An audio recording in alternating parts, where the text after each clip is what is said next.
I stood in my empty kitchen on Thanksgiving morning, staring at the untouched turkey I had prepared for 17 people who never came. The house was silent, except for the faint hum of the refrigerator and the ticking clock above the stove. That was the moment I realized something inside me had finally broken. 10 years of begging for scraps of love from my own children had worn me down piece by piece until there was nothing left of the woman I used to be. 3 months later, I walked away from everything. The house, the money, the family name. I never looked back. What my children didn't know was that I wasn't just a grieving widow they could slowly forget about. I was the one who held all the cards. My name is Florence. I'm 72 years old now, and I want to tell you a story about what happens when people mistake kindness for weakness and silence for acceptance. But before I begin, I'm curious, where are you watching from? Drop your city or state in the comments. I always wonder who ends up listening to these stories of mine. Now let me take you back to where it all began. 38 years ago, I married the love of my life, Richard. Together, we built a life that felt almost storybook perfect. We owned a beautiful home in a quiet neighborhood in Connecticut. We raised 3 children with every ounce of love and devotion we had. Richard worked in commercial real estate development, and I spent 30 years as a school librarian. We weren't wildly wealthy, but we were comfortable, stable, happy. More importantly, we were partners. Richard was my best friend. Every morning he kissed my forehead before I even opened my eyes. Every evening we sat on our back porch, sweet tea in the summer, hot cocoa in the winter, talking about everything and nothing at all. When our children were young, our home was always full of life. Birthday parties, Sunday barbecues, holiday dinners. There was always laughter echoing through the house. Our 3 children, Lauren, Michael, and Jennifer, were our entire world. Lauren was our firstborn, ambitious, driven, and strong-willed. Michael, the middle child, was quieter but thoughtful. He had a gentle heart. Jennifer was our baby. She was always the one who seemed to need us the most, or at least that's what I believed at the time. Richard and I made sure they had every opportunity we never did. We paid for their college educations so they would never have to worry about student debt. We helped with the down payments on their first homes. We babysat the grandchildren every week so our kids could work and build their lives. Every milestone mattered to us. Graduations, promotions, first steps, first words. Our dining room table had been custom built to seat 12 people because Richard insisted everyone should always have a place. He used to joke that our house had a revolving door. Someone was always arriving or leaving. And I loved it. I loved the chaos, the noise, the feeling of being needed. Then came March 14th, 12 years ago, the day everything changed. Richard had been feeling off for a few weeks. He complained about fatigue and occasional chest discomfort, but he kept brushing it off as indigestion. I begged him to see a doctor, but you know how stubborn men can be. Next week, he'd say. Next month. One morning, while getting dressed for work, he suddenly collapsed in our bedroom. The paramedics arrived quickly. I watched them perform chest compressions. I watched them shock his heart. For 40 minutes they tried everything they could. But my Richard was gone. A massive heart attack. He was 68 years old.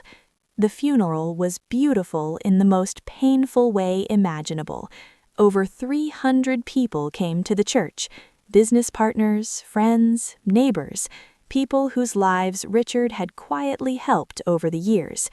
Everyone had a story about Richard. How he had given business advice to someone struggling. How he had loaned money to someone who never had to pay it back. How he always showed up when people needed him. I stood there in my black dress, numb, trying to stay strong for our children and grandchildren. My 6-year-old grandson Tommy held my hand during the service. He looked up at me with big, confused eyes and whispered, "Grandma, is Grandpa really not coming back?" I couldn't answer him. I just squeezed his hand and tried not to fall apart. After the service, our house filled with people bringing casseroles and desserts, sharing memories and condolences. I moved through it all like I was underwater. Voices floated around me, but I barely processed the words. My children handled most of the arrangements. Michael greeted guests at the door, Lauren organized the food in the kitchen, Jennifer made sure everyone had coffee and drinks. I remember feeling grateful that they were taking charge because I felt like I was barely functioning. That night, after everyone left, it was just the 4 of us sitting in the living room where Richard and I had spent thousands of evenings together. Lauren made tea. Michael built a fire in the fireplace, even though the weather wasn't that cold. I think he just needed something to do with his hands. Jennifer sat beside me on the couch and rested her head on my shoulder, the way she used to when she was little. "We're going to get through this together, Mom," she said softly. "We're family. We'll take care of each other." I believed her. God help me, I believed every word. In the first few weeks after Richard died, my children were attentive. They called every day, sometimes twice a day. They stopped by with groceries and homemade casseroles. They helped me sort through Richard's belongings, his clothes, his tools in the garage, his office filled with 30 years of documents and memories. Lauren even stayed with me for an entire week so I wouldn't be alone. Michael came every Saturday to mow the lawn the way Richard used to. Jennifer called every morning just to make sure I had gotten out of bed. At the time, I remember thinking, this is what family does. We support each other through darkness. But slowly, something changed. The daily phone calls became every few days, then once a week, then sometimes not at all. Visits became shorter, then less frequent. I tried to be understanding. They had their own lives, their own families, their own responsibilities. I didn't want to become a burden, so I gave them space while quietly drowning in grief alone in that big, empty house. The first Thanksgiving without Richard arrived.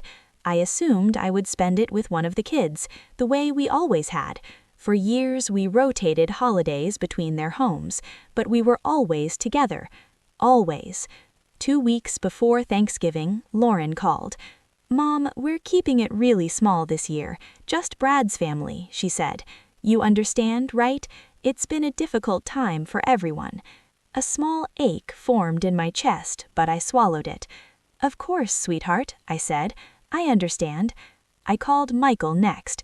He told me they were spending Christmas with his wife's family upstate.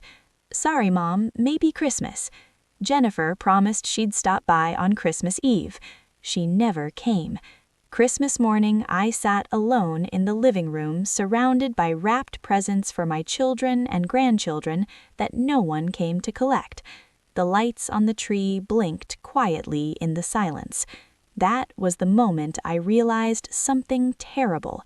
This wasn't temporary. The next year, I tried again. I called months in advance. I offered to travel to them instead.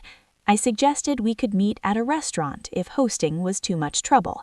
There was always a reason. They were busy. Plans had changed. Maybe next time. I remember Michael's birthday that year. I drove 2 hours to his house carrying a homemade chocolate cake, the same cake I had baked for him since he turned 5. I had called ahead to make sure he'd be home. When I arrived, the driveway was full of cars. Through the window, I could see balloons, people laughing, my grandchildren running around. I knocked on the door, smiling, holding the cake. Michael opened it, and his face fell. "Mom, what are you doing here?" "It's your birthday, sweetheart. I brought your cake." He glanced nervously behind him into the house. "Mom, this is really just a small thing with Sarah's family. It's not a good time." He didn't invite me in.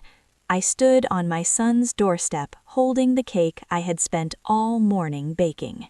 Then I quietly set it down on the porch. I drove home crying so hard I had to pull over twice. By the third year, I stopped being invited to my grandchildren's birthday parties. Instead, I found out about them later through photos on Facebook. Pictures of my entire family smiling together. My children, their spouses, my 8 grandchildren. Even Richard's sister and her family were there. Everyone was together. Everyone, except me. I tried talking to Lauren about it once. I drove to her house unannounced. I was that desperate. She opened the door in her workout clothes, car keys in hand, clearly on her way to the gym. "Mom, what's wrong? Did something happen?" "I just wanted to talk," I said softly. "Can I come in for a minute?" She hesitated, glancing down at her watch. "I have a class in 30 minutes. Can it wait? Or maybe we can talk on the phone later." "Lauren, I never see you anymore. I never see any of you. I don't understand what happened. Did I do something wrong?" Her expression hardened immediately. "Mom, you're being dramatic. We're all just really busy. You know how it is with kids and work and everything. We'll make time soon, I promise." "You said that 6 months ago," I replied quietly. "And 6 months before that?" "Well, maybe if you weren't so negative all the time, we'd want to visit more. You're always making us feel guilty." That cut deep. I wasn't trying to make anyone feel guilty. I was just trying to exist in my children's lives. But I apologized anyway. I actually apologized for wanting to see my own daughter. And soon never came. But I kept trying. God help me, I kept trying. Every holiday, every birthday, every special occasion, I cooked, I called, I waited. I prepared full holiday meals just in case someone decided to surprise me with a visit. I'd sit by the phone on Sunday afternoons, thinking maybe, just maybe, this would be the week one of them called just to chat. Year 4.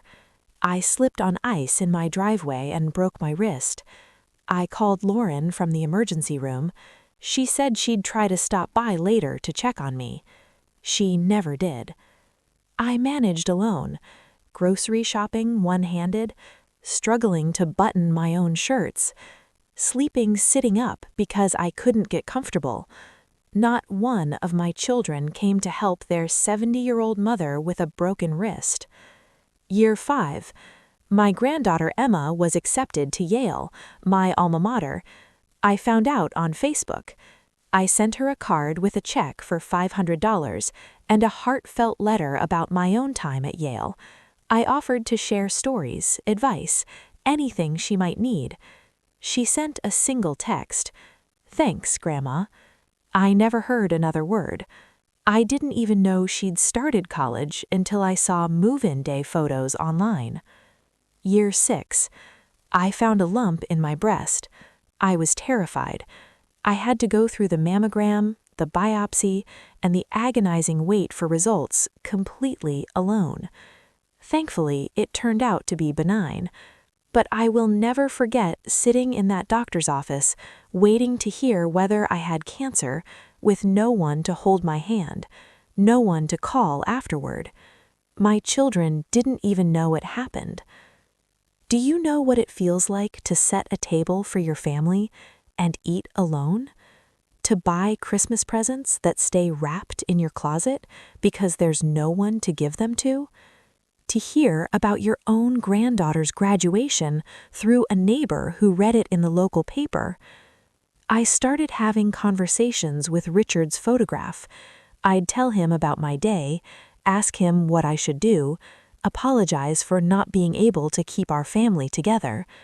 Sometimes I'd sit in his closet where a few of his shirts still hung, breathing in the fading scent of his cologne, pretending he was still there. I was dying in that house, slowly, quietly, and no one noticed. No one cared. Year 4, Year 5, Year 6.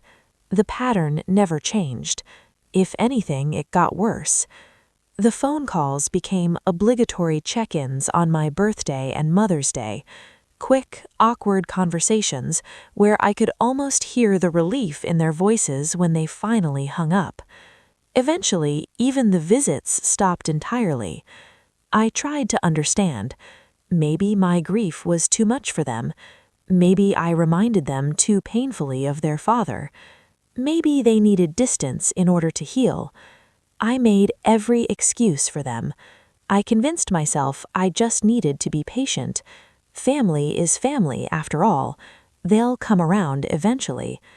But 10 years, 10 years of holidays alone, 10 years of unanswered calls, 10 years of being forgotten, dismissed, erased. I became invisible. And then came the moment that finally broke me. Year 10, Thanksgiving. I knew better by then, I really did, but something inside me just couldn't let go.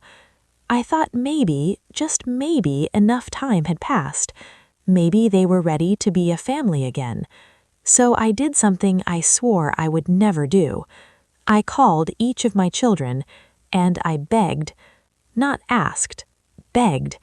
I told them how lonely I was, how much I missed them, how much it would mean to have just one holiday together, just one where I wasn't alone. I told them I'd cook everything.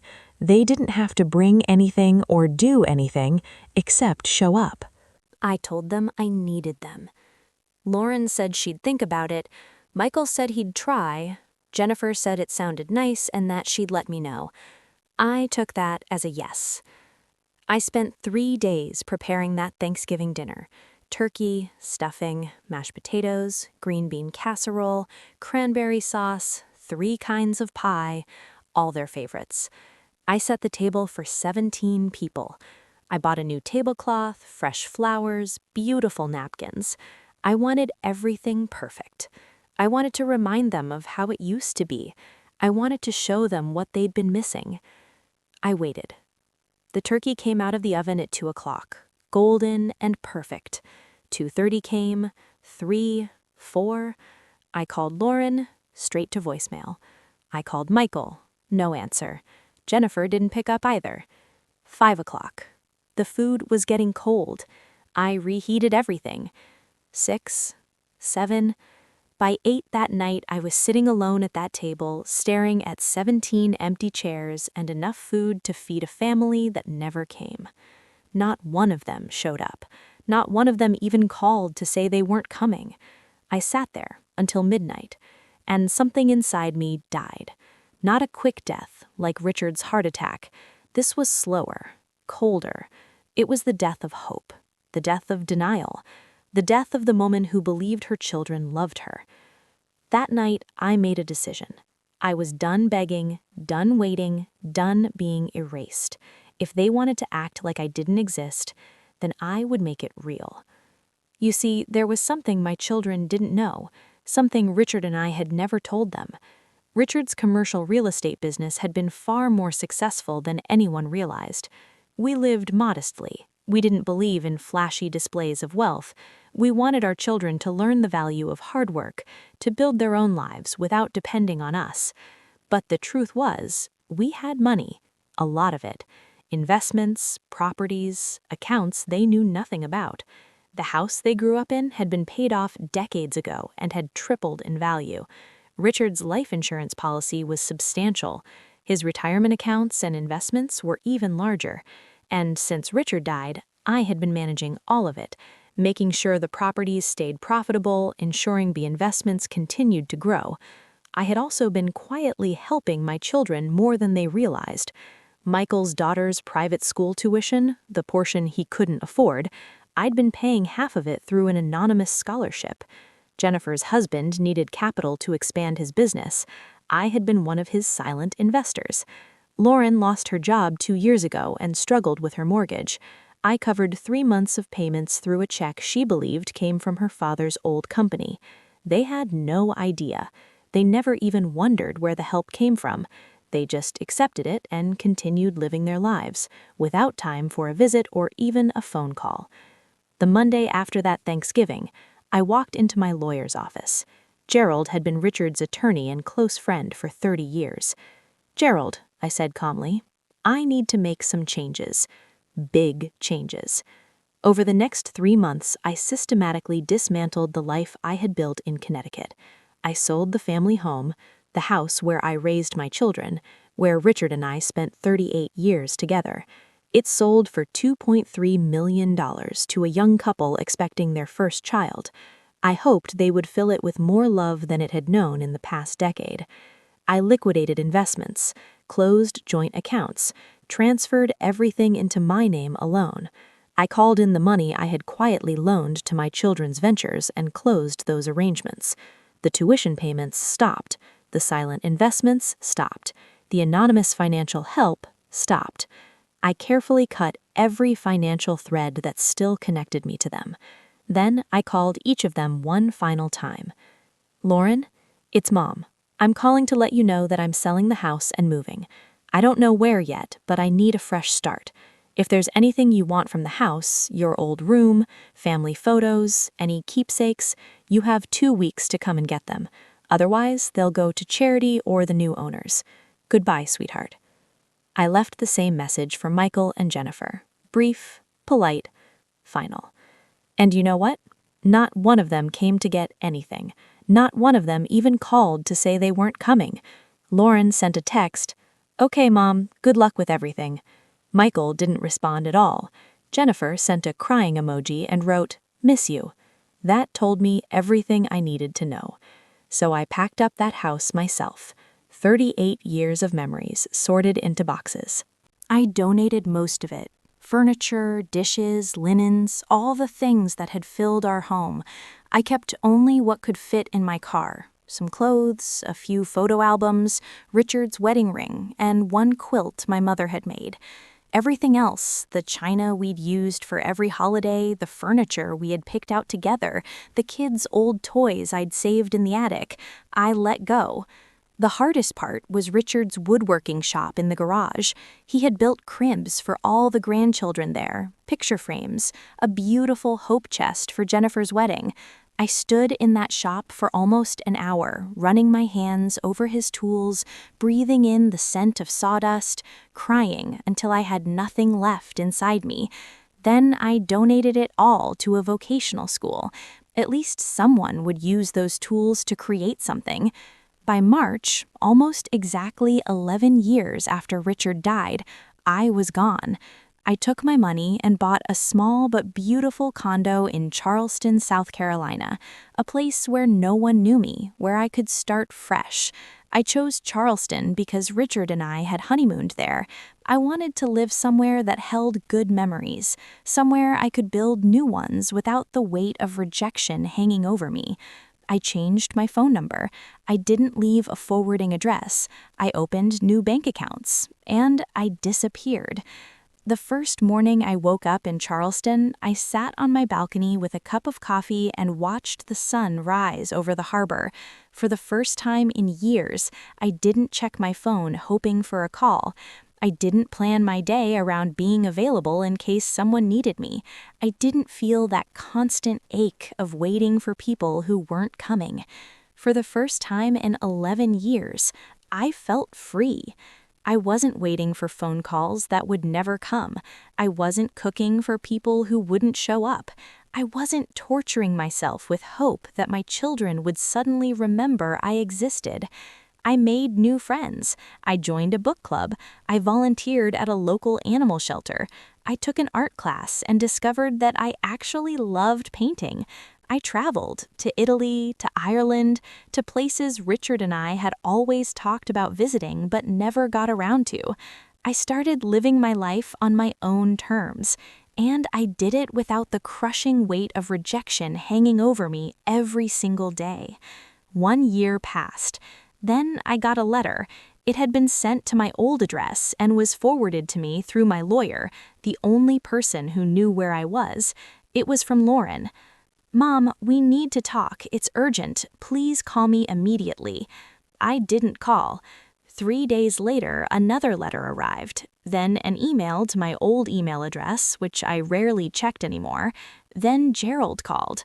"Florence, your daughter has been trying to reach me. She seems quite distressed. She's asking about Richard's estate, about your assets, about the house sale." I told her I couldn't discuss your private matters without your permission. She became quite insistent. "What does she want, Gerald?" I asked.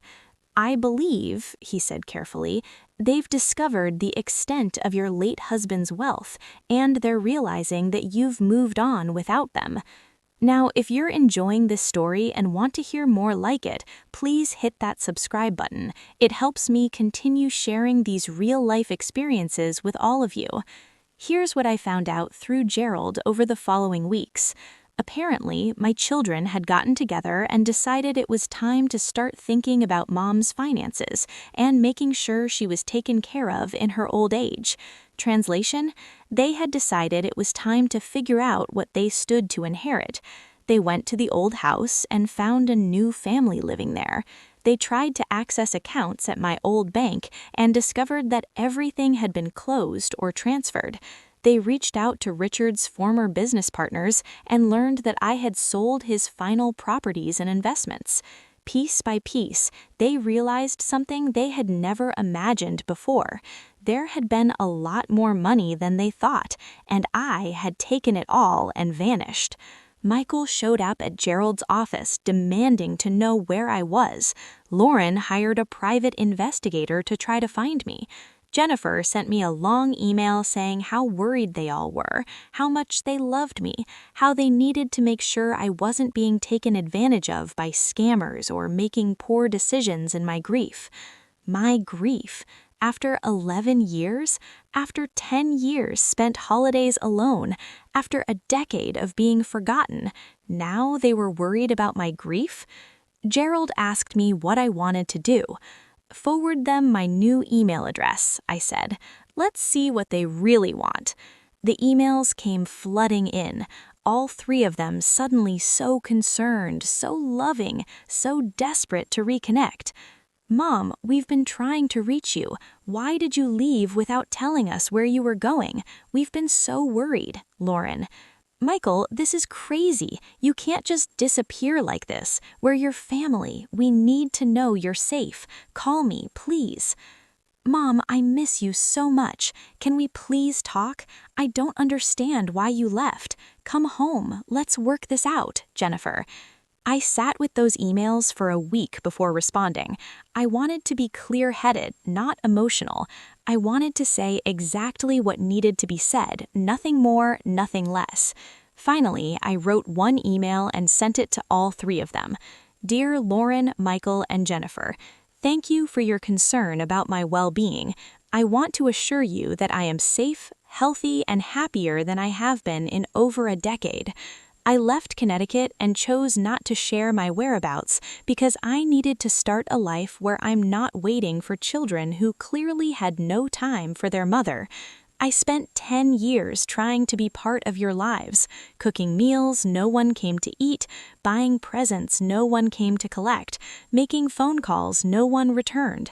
I watched my grandchildren grow up through Facebook photos because I wasn't invited to be there in person. After your father died, I needed you, and you weren't there. For 11 years, I grieved alone while you got on with your lives. I understand that you were hurting too, that you had your own grief and your own lives to live, but you had each other. You had your spouses, you had your children, you had your siblings. I had no one. So yes, I sold the house. Yes, I took the money, my money that your father and I earned and saved together. Yes, I started over somewhere new where I'm not defined by being the mother you forgot about. I also noticed that you only reached out when you discovered there was money involved. For 10 years, you couldn't find time for a holiday dinner or even a phone call. But once you learned about your father's estate, suddenly you were desperately trying to find me. That tells me everything I need to know about what I meant to you. I've built a new life now. I have friends who actually want to spend time with me. I have activities that bring me joy. I have a future I'm excited about instead of a past I'm mourning. I'm not waiting anymore, not for phone calls, not for visits, not for the family I thought I had. You are adults with your own families, and I truly wish you happiness and success. But I am done being an afterthought in your lives while you were everything in mine. If you truly want to rebuild a relationship with me, not because of money, obligation, or guilt, but because you genuinely want your mother in your life, then we can talk about that. But it will be on my terms, in my time, and only if you are willing to acknowledge the hurt you have caused and actually show up consistently, not just when it is convenient. The money you are clearly concerned about is mine. I will spend it, donate it, or leave it to whomever I choose. Your father and I helped you throughout your lives without expecting anything in return except love and respect. We paid for your educations, we helped with your homes, we supported your families. We did that because we loved you, not to create an obligation. But love and money are not the same thing, and you can't inherit a relationship you never maintained. I'm at peace with my decision. I hope someday you'll understand why I made it, with love, despite everything. Mom. I pressed send and felt a weight lift that I didn't even know I'd been carrying. The responses came fast and furious. Lauren was angry. How dare I accuse them of only caring about money? Michael was defensive. They'd been busy. They'd been dealing with their own issues. I was being unfair and dramatic. Jennifer was manipulative. She couldn't believe I'd abandoned my own grandchildren like this. Didn't I want to know them? But here's what none of them said. You're right. We're sorry. We should have been there. Gerald handled all of the legal inquiries. They had no claim to Richard's estate. It had all been left to me as his wife, and I had every right to manage it as I saw fit. They hired a lawyer who sent some threatening letters about elder financial abuse and undue influence, but those fell apart quickly when Gerald provided documentation showing that I was of sound mind, managing my own affairs competently, and had been the one handling all of the finances since Richard died. The truth was, they couldn't claim I was being taken advantage of when I was the one who had been making sound financial decisions for over a decade. The money wasn't gone, it was simply no longer accessible to them.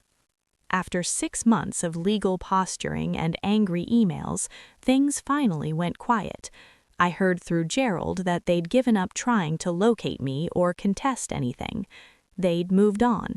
Probably convinced themselves that I was the villain in this story, that I was a bitter old woman who'd cut them off unfairly. And you know what? I was okay with that. Let them tell themselves whatever story they needed to tell. I knew the truth. I'm 72 years old now. It's been 18 months since I left Connecticut, and I haven't regretted it once. Not one single moment.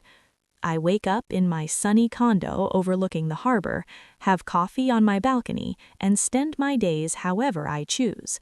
I have dinner with friends who actually show up. I babysit for my neighbor's grandchildren because she works late and trusts me, something my own children never let me do with my grandchildren.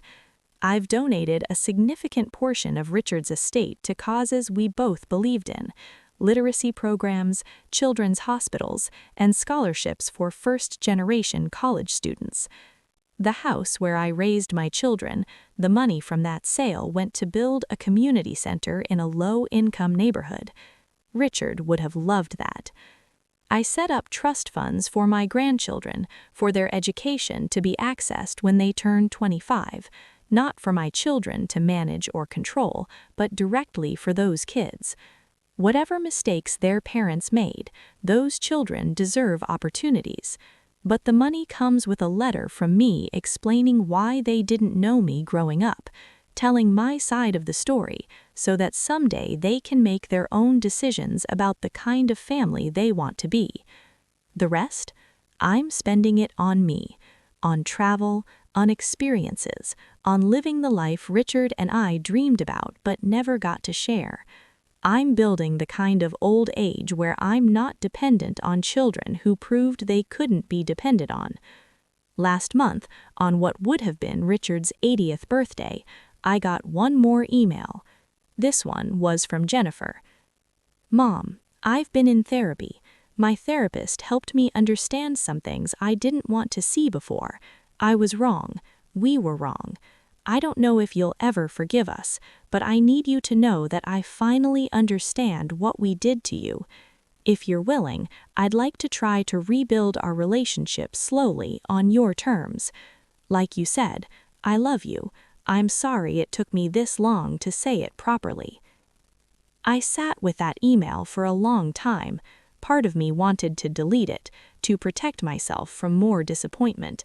Part of me wondered if this was genuine or just another manipulation.